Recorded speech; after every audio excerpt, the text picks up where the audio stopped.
My name is Chris Small. I'm glad that you've taken out a few moments of your time to visit me here in this little show that I call Man to Men. It's time to talk. It's time. It's time for us to have a conversation. It's time, and I've been agonizing for a number of years on how to share my thoughts based upon my observations as an individual. The thing about man to men,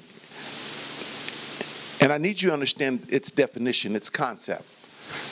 And what it is that I would like to see, and I would like to promote, and I like to be a catalyst that gets men in an environment that starts talking to men about the business of being men. A man becoming men. Men making sure that our boys are sufficiently being brought up as men.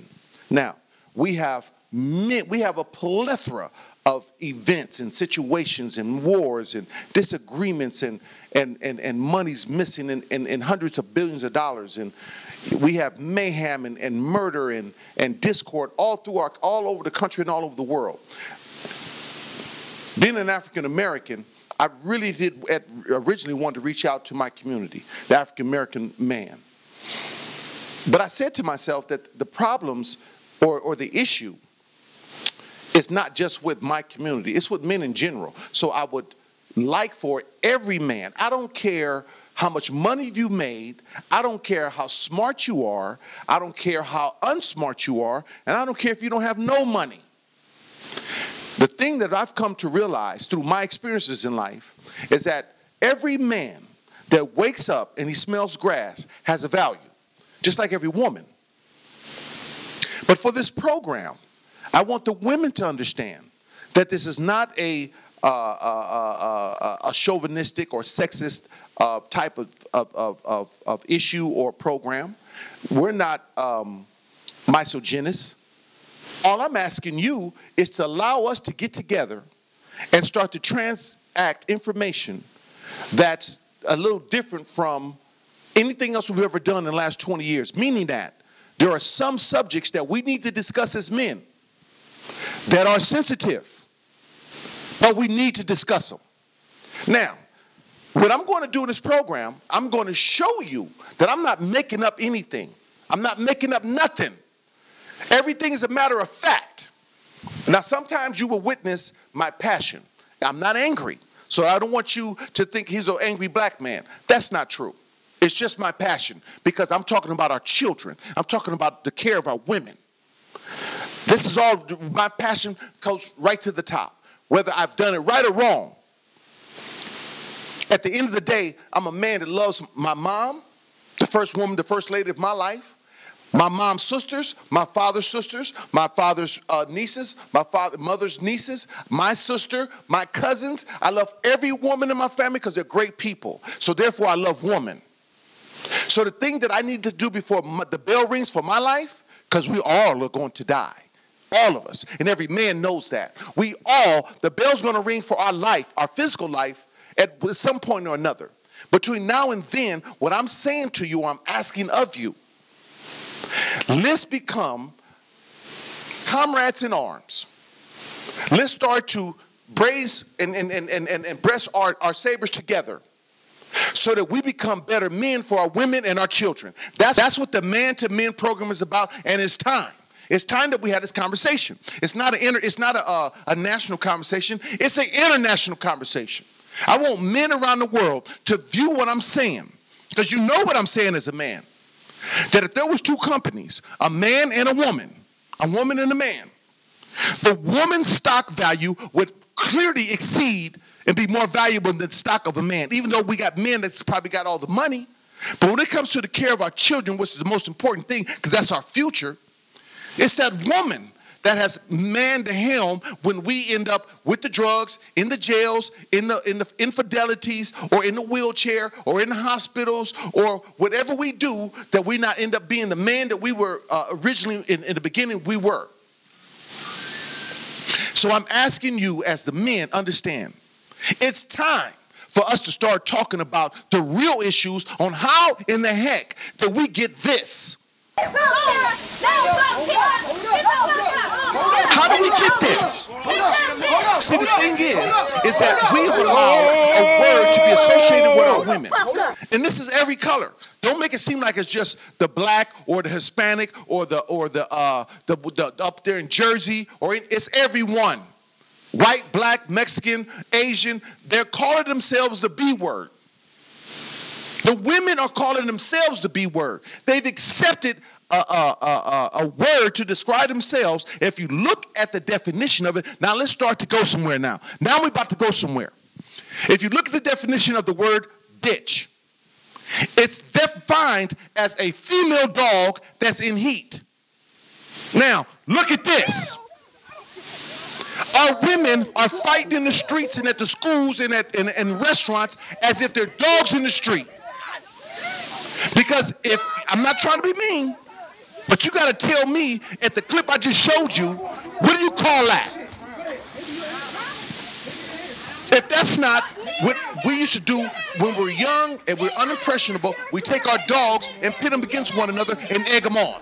Get him, boy. Get him, boy. Get him. That's what I'm talking about. Get him, boy. That's why Michael Vick ended up getting his trip. Took it too far. So my point is, let's look at how this thing connects. I'm not trying to be mean. I'm not trying to be negative.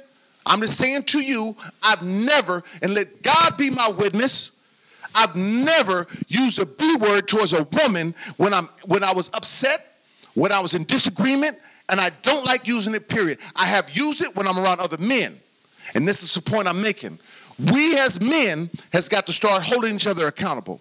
And I'll show you another thing. See, the one thing about our women fighting in the streets like they're doing these days, it's not that. But look around what I just showed you.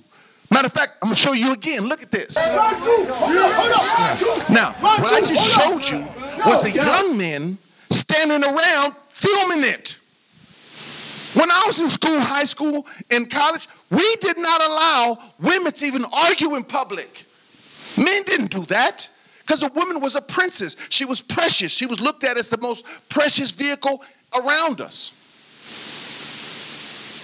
To that extent. Now look what we're doing. We're egging them on to fight. We're egging them on, letting them do everything they want to do. Because I say, and I'm not trying to be sexist. I'm not trying to be chauvinist. What I am saying is that we got the muscles. We were giving a certain position through the process of human evolution that is just what it is.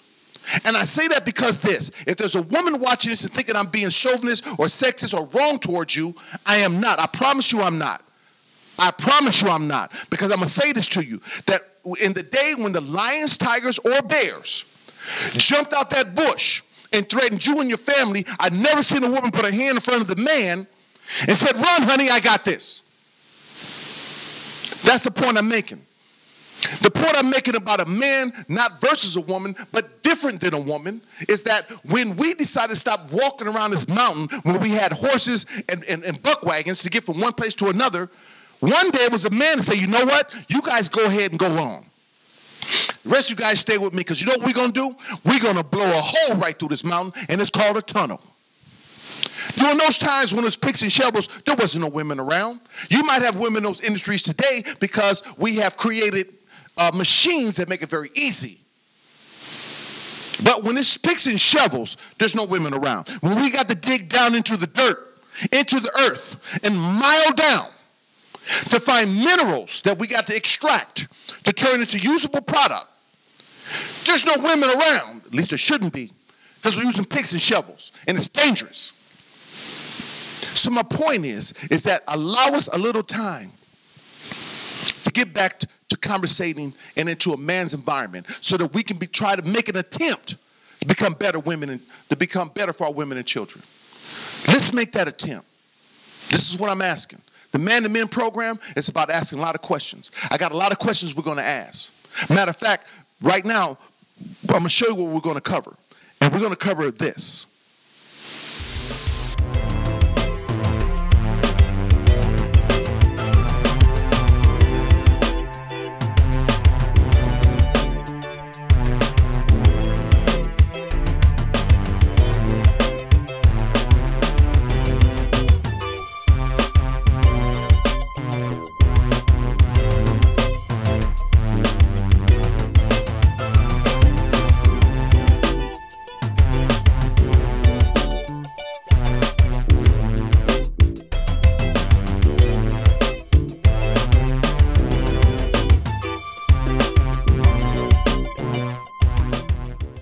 he said that I think that it's gonna help people, men around the country, assume responsibility and be better people.